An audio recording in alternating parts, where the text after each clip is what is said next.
আসসালামু আলাইকুম ওয়া রাহমাতুল্লাহি ওয়া বারাকাতুহু। আলহামদুলিল্লাহি ওয়াহদা ওয়াসসালাতু ওয়াসসালামু আলা মান লা নাবিয়্যা বা'দা ওয়া আলা আলিহি ওয়া সাহবিহি ওয়া মাওয়ালা।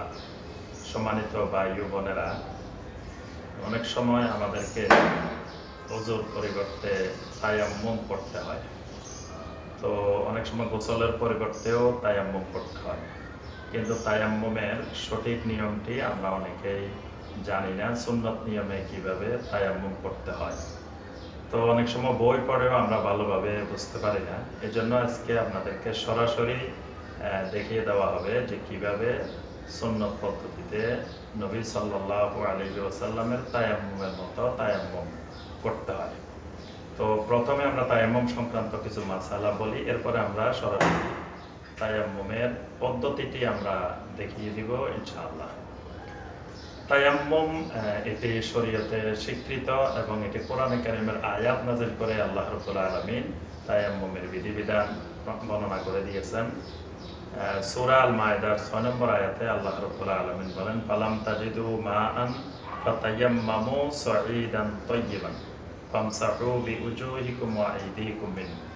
আল্লাহ রাব্বুল আলামিন বলেন, যখন তোমরা পানি পাবে না তখন তোমরা পবিত্র মাটি দিয়ে ইচ্ছা পোষণ করো, পবিত্রতা অর্জন করো, তোমাদের হাত এবং মুখকে, তোমাদের মুখ এবং হাতকে মাসে করো। তো এখানে আল্লাহ রাব্বুল আলামিন তায়াম্মুমের পদ্ধতি বলে দিয়েছেন। তো তায়াম্মুমের জন্য প্রথম শর্ত হলো যে তায়াম্মুম কেন করব? তায়াম্মুমটা ওযুর বিকল্প, আবার কোনো কোনো সময় এটি গোসলেরও বিকল্প হইতে পারে। তো কখন তায়াম্মুম করব? প্রথম, যখন আমি কোথাও পানি পাচ্ছি না, যে ওযু করার জন্য বা গোসল করার জন্য আমার কাছেও পানি নেই এবং অনুসন্ধান করে দেখলাম আশেপাশে কোনো জায়গায় এই ধরনের পবিত্র পানি পাওয়া যাচ্ছে না যেখানে আমি ওযু করতে পারি বা গোসল করতে পারি। অথবা পানি পাওয়া গেছে, কিন্তু যে পরিমাণ পানি পাওয়া গিয়েছে এই পরিমাণ পানি হয়তো আমার খাওয়ার পানি, অল্প পানি, সামান্য পানি, যে পানি দিয়ে আমি যদি পান করি খাওয়া দাওয়ার জন্য রাখি, আর ওযু করা যাবে না, গোসল করা যাবে না। অথবা পানি আছে কিন্তু আমি অসুস্থ, আমি পানি ব্যবহার করতে পারছি না, ডাক্তার পরামর্শ দিয়েছেন পানি ব্যবহার করলে আমার রোগ বেড়ে যেতে পারে, আমার অসুস্থতা বৃদ্ধি পেতে পারে, এরকম আশঙ্কা আছে, তখন আল্লাহ রাব্বুল আলামিন আমাদেরকে তায়াম্মুম করার অনুমতি দিয়েছেন। তো তায়াম্মুমটা আমরা কিভাবে করব? তায়াম্মুমটা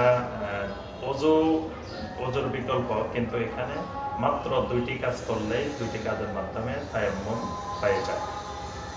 ওযুর দ্বারা যতগুলো কাজ করা যায় তায়াম্মুম দ্বারাও সবগুলো কাজ করা যাবে। আর তায়াম্মুম কতক্ষণ থাকবে? তায়াম্মুম ভঙ্গ কখন হবে? যখন যে কারণে তায়াম্মুম করলাম, অর্থাৎ পানি পাইনি, আমি পানি না পাওয়ার কারণে তায়াম্মুম করেছি, তো যখন আমি পানি পেয়ে যাব তখন আবার তায়াম্মুম ভেঙে যাবে। তারপরে আমার অসুস্থতার কারণে পানি ব্যবহার করতে পারছি না, যখন অসুস্থতা কেটে যাবে তখন আমার তায়াম্মুম ভেঙে যাবে। তো আর স্বাভাবিক অবস্থায় এক তায়াম্মুম দিয়ে, যেমন এক ওযু দিয়ে কয়েক ওয়াক্ত ইবাদত করা যায়, এক তায়াম্মুমও যতক্ষণ ওযু ভঙ্গের কারণগুলোর কোনো কারণ না ঘটবে ততক্ষণ এক তায়াম্মুম দিয়েও আমি সকল ইবাদত বন্দেগী করতে পারবো। অর্থাৎ ওযু যে সকল কারণে ভেঙে যায়, তায়াম্মুমও সে সকল কারণে ভেঙে যাবে। আবার পুনরায় যদি আমি ওযু না করতে পারি, তায়াম্মুম করে সকল ইবাদত করা যাবে। তো আমরা আসি যে তায়াম্মুমটা কিভাবে করব। তায়াম্মুমের জন্য প্রথমে আমরা নিয়ত করব। সে নিয়তটা অন্তরে মনে মনে, যে আমি এখন পবিত্রতা অর্জন করব, সেটা আমার নামাজের জন্য বা যে কোনো ইবাদতের জন্য, এটা আমার অন্তরে অন্তরে নিয়ত করব।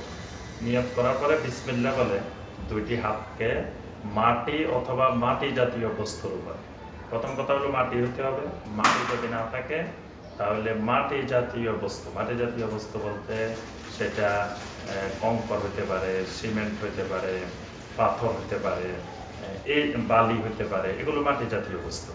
এরকম কোনো মাটি জাতীয় বস্তু যদি থাকে, তো ওই মাটি বা মাটি জাতীয় বস্তুর উপরে আমি হাত নিক্ষেপ করব, এটা দিয়ে আমার তায়াম্মুম করা যাবে। আর যদি মাটি বা মাটি জাতীয় বস্তু না, কিন্তু অন্য জিনিসের উপরেও যদি বালি পড়ে থাকে, ধুলাবালি, তাহলে ওগুলোর সাহায্যেও তায়াম্মুম করা যাবে। তো আমরা দেখি এখানে মাটি নেই, তবে আমরা দেখাই দিচ্ছি যে মাটির উপরে বা মাটি জাতীয় বস্তুর উপরে কিভাবে আমরা হাতটা নিক্ষেপ করে আমরা তায়াম্মুম করব। তো বিসমিল্লাহ বলে দুইটা হাত এইভাবে নিক্ষেপ করব মাটির উপরে বা মাটি জাতীয় কোনো বস্তুর উপরে। এরপরে উঠার পরে যদি বেশি ধুলাবালি লাগে বা বালি লেগে যায়, তাহলে একটু ফু দিয়ে নিব, অথবা একটু ঝাড়া দিয়ে নিব, যাতে বেশি হইলে অতিরিক্ত। আর অল্প হইলে কিছু করার দরকার নাই, এভাবে থাকবে। এরপরে প্রথম কাজ হলো দুই হাত দিয়ে পুরো মুখমণ্ডলকে মাসে করে নিব। পুরাটা মুখ একবার, তিনবার করা লাগবে না, উপরের থেকে শুরু করে পুরাটা মুখকে মাসে করে নিব, একবার হয়ে যাবে। এরপরে আর দ্বিতীয়বার হাত নিক্ষেপ করার দরকার নাই, ওই হাত দিয়েই বাম হাত দিয়ে ডাইন হাতের উপরে কবজি পর্যন্ত মাসে করে দিব, আর ডান হাত দিয়ে বাম হাতের কবজি পর্যন্ত মাসে করে দিব। এখানে কোনো কোনো আলুল আলেমেরা কোনে পর্যন্ত বলছেন, তবে বিশুদ্ধ মত হলো কবজি পর্যন্ত। কবজি পর্যন্ত, প্রথমে ডান হাতের কবজি পর্যন্ত, তারপরে বাম হাতের কবজি পর্যন্ত একবার এইভাবে মাসে করে দিলেই আমার তায়াম্মুম হয়ে গেল। বাস, আর কিছু করার দরকার নাই। অর্থাৎ একবার হাত নিক্ষেপ করলাম আর পুরা মুখমণ্ডল মাসে করলাম, আর ডান হাতের কবজি পর্যন্ত, বাম হাতের কবজি পর্যন্ত মাসে করলাম, আমার তায়াম্মুম হয়ে গেল। এরপরে আমি যে কোনো ইবাদত বন্দেগী করতে পারবো।